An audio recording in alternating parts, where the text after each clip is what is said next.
Faraday. Apa sih hukum Faraday itu? Hukum Faraday dirumuskan oleh ahli kimia dan fisika asal Inggris Michael Faraday. Pada 1833, Faraday menjelaskan penemuan tentang aspek kuantitatif dari elektrolisis yang akhirnya menghasilkan dua hukum elektrolisis Faraday. Nah, aspek kuantitatif yang dimaksud dalam elektrolisis itu berupa massa zat hasil, volume gas hasil, jumlah mol elektron kuat arus, dan waktu elektrolisis. Hukum Faraday sendiri adalah suatu aturan yang menjelaskan hubungan antara massa zat yang diperoleh dari elektron dengan muatan listrik yang disuplai pada elektrolisis.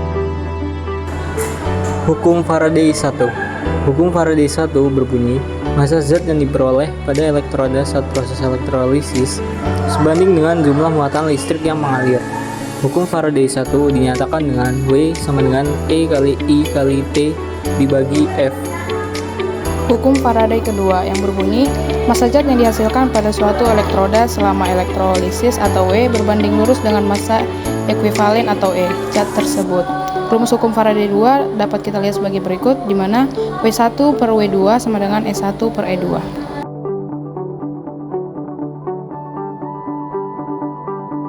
Assalamualaikum warahmatullahi wabarakatuh. Kami dari kelompok 11 RBL Fisika Dasar 2B ingin menjelaskan tentang RBL kami yang berjudul tentang penerapan generator listrik sederhana pada lampu LED. Izin memperkenalkan diri, nama saya Muhammad Rahim Zawir Purnomo dari Program Studi Teknik Lingkungan. Saya Rani Rusprita Girsang dari Prodi Teknik Lingkungan. Saya Saines Nababan dari Prodi Teknik Lingkungan. Saya Risti Dwi Amalia dari Prodi Teknik Lingkungan. Saya Christopher Putra Pakpahan dari Prodi Teknik Geologi. Sekian perkenalan dari kelompok kami.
Adapun kelebihan dari generator listrik sederhana pada lampu LED yaitu yang pertama, lampu LED yang dioperasikan dengan generator listrik sederhana memiliki efisiensi energi yang tinggi.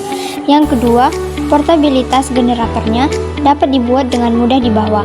Yang ketiga, biaya operasional yang rendah. Adapun kelemahan dari generator listrik sederhana pada lampu LED ini yaitu yang pertama, generator listrik sederhana ini memiliki daya yang terbatas. Yang kedua, dapat mengalami kerusakan atau gangguan lebih sering dibandingkan dengan sumber listrik utama. Yang ketiga, biaya investasi awal lebih tinggi. Dan yang keempat, hanya cocok digunakan untuk penerangan skala kecil. Adapun kesimpulan yang didapatkan dari percobaan ini, yaitu yang pertama, semakin cepat putaran generator, maka semakin besar tegangan listrik yang dihasilkan, sehingga lampu LED akan semakin terang. 2. Jumlah lilitan pada kumparan generator akan mempengaruhi besarnya tegangan listrik yang dihasilkan. Semakin banyak lilitan, semakin besar tegangan yang dihasilkan. Dan yang terakhir, penggunaan generator listrik sederhana dapat menjadi alternatif sumber listrik yang ramah lingkungan dan dapat digunakan untuk menerangi lampu di tempat-tempat yang tidak terjangkau listrik PLN.